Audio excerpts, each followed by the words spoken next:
shark, do do do do do do, baby shark, do do do do do do, baby shark, do do do do do do, baby shark. It's the finale for Shark Week, or who knows? I go back and forth between the Shark Month, Shark Week thing. Doesn't really matter. Anyways, hey guys, it's Joshua Reviews, and today, ladies and gentlemen, we're taking a look at the one, the only classic Jaws. Where to begin? Okay, so I reviewed this movie back in 2020, I think, and I would say from 2017 when I started this YouTube channel to 2020 is kind of where my reviews were. You know, looking back, they're super outdated. Nowadays, I like to think that, you know, while my content, you know, there's always room for improvement, especially with how I, you know, review. This whole channel is meant to be kind of like a unscripted review, which I enjoy doing because I just like to kind of get my thoughts out there. But my old review for Jaws could not do this movie justice. I don't even think this review will do this movie justice. First off, if you've never seen Jaws, go do yourself a favor. Watch it. It's a classic. You've heard of it, even if you haven't seen it. Everyone knows the line, "Smile, you son of a bitch. We're going to need a bigger boat. You know, we got a panic on our hands on the 4th of July." Everyone knows the iconic lines. Everyone knows the iconic scenes, even if you've never seen Jaws. So, we'll just start it like how I usually do. What is this movie about? Well, it's about a shark attack that happens. Well, that's obvious. It's a shark movie, but this is the pioneer. This is what started the shark exploitation. What? Debatable. Anyways, but yeah, a woman goes out into the beach one night and she gets attacked. The new Sheriff Brody, he tries to convince everyone that the shark, this shark is in the waters attacking people. The mayor gets involved and he refuses to close down the beaches because he wants the 4th of July dollars to come in because they get like they're super popular on the 4th of July, which makes sense. And you know, he hires a guy named Hooper he's like a shark expert, like a marine biologist, to come over and take a look and kind of give his expertise on how they think they should capture the shark. And that doesn't go well, so then they hire this guy named Quint, and then the second half of the movie basically turns into I don't want to say survival, but more like an adventure movie. They go hunting the shark in the open ocean. And that's all I'm going to say. I mean, I know it seems like I explained a lot, but there's a lot that happens in this movie. One of the things that I think makes this movie a classic is because I feel like if you were just kind of the ordinary viewer, you would watch this movie and just kind of like, I would say the general public would probably be like, oh, it's just another shark movie. I'm going to watch it and, you know, you're going to see some creative kills or whatever, because I feel like that's kind of what we expect from shark exploitation. You got movies like Deep Blue Sea, 47 Meters Down, The Meg, and sci-fi shark-related movies where the characters and story aren't really much of the focus as it is the shark candy. Like, what I mean by that is like, you know, the eye candy, right? But with sharks. So you're looking for how much shark carnage can you get. But the interesting thing about Jaws is that the first, I would say, hour, you don't even really get a good look at the shark. He is underneath the water most of the time. It's all from his POV. And Steven Spielberg, which is he's one of my favorite directors. Maybe he probably is one of my favorite directors. Up there with Peter Jackson and John Carpenter. But he knows how to direct suspense, because there were several moments where you're from the shark's POV and you don't because you can't see the shark, your brain kind of comes up with the like, oh, what does the shark look like? How big is this thing? You know, what kind of threat are we up against? And even then, there's kind of this mystery within like the first 30 minutes of like, is this a shark or is this some sort of, you know, but it's a shark, come on. And when the shark attacks people, you don't really get a good look at it. You just see the blood come up in the water. And it's not like other shark movies where, you know, you're promised that this is going to be like a gory, graphic shark movie, and then they don't deliver. No, this is like they're building the tension. And you follow Chief Brody as he tries to figure out how to, you know, handle the sheriff and the press, and also trying to catch the shark.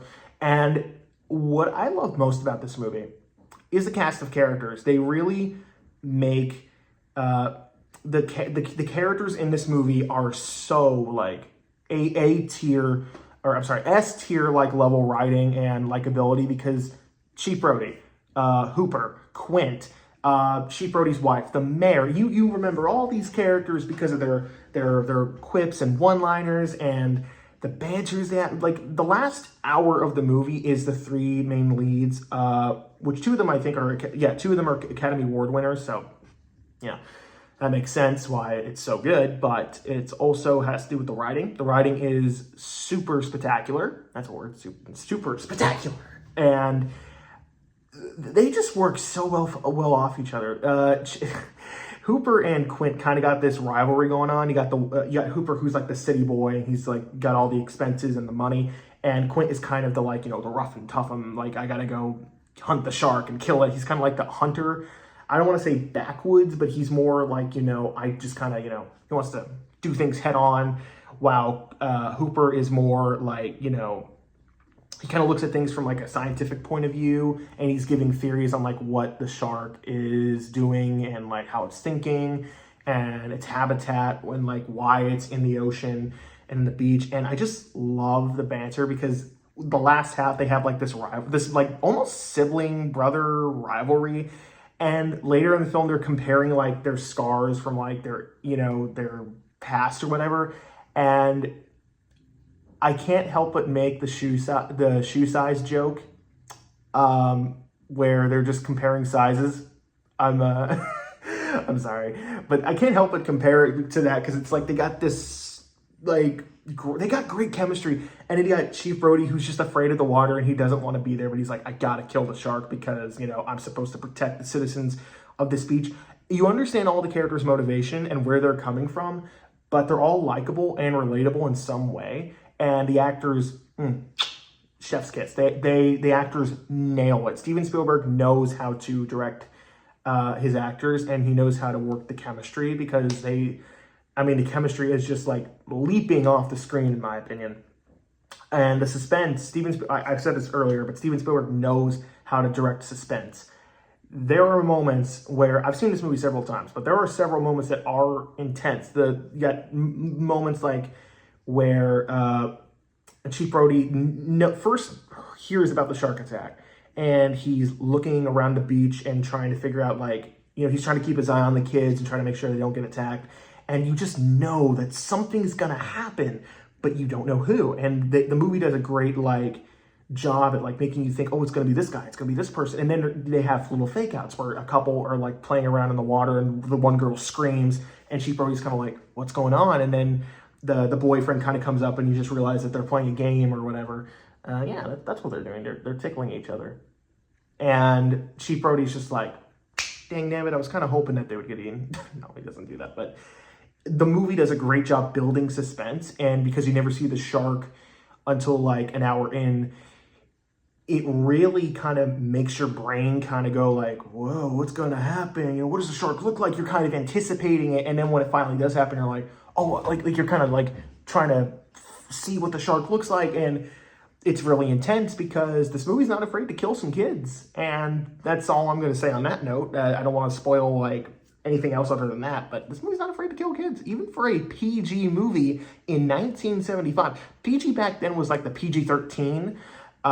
PG-13 doesn't mean anything nowadays, but back then this PG was you have to have parental guidance. So this movie, it has that. There are some, this movie's PG, but don't let that rating fool you. There are some pretty intense and graphic moments. There's one death toward the end, if you haven't seen this movie, and it's probably the most graphic kill in this movie. It's the most iconic death in the movie. Actually, I think every death in this movie is iconic. I mean, you got the opening kill. You got the one of the kids who dies. Again, I don't want to spoil it. I'm just kind of giving a generic kind of answer. But then you got the kill later with the foot that drops in the water, which is the first time you see the shark, and that's great. And then you got the final kill, which is brutal as all hell. I mean, it's a violent and nasty death. And I haven't had a chance to comment on it, but this movie is really intense in my opinion. And you can't have an intense movie without an intense score. And John Williams is a masterclass when it comes to making soundtracks. Excuse me. Oh, jeez. Sorry about that. I'm not sorry about it. But John Williams knows how to write musical scores for his movies. Indiana Jones, you know, Pick Your Poison, any of them. Schindler's List, Home Alone, Star Wars, Jurassic Park, Jaws. All these films have great soundtracks. Jaws is up there with having one of the most iconic themes ever.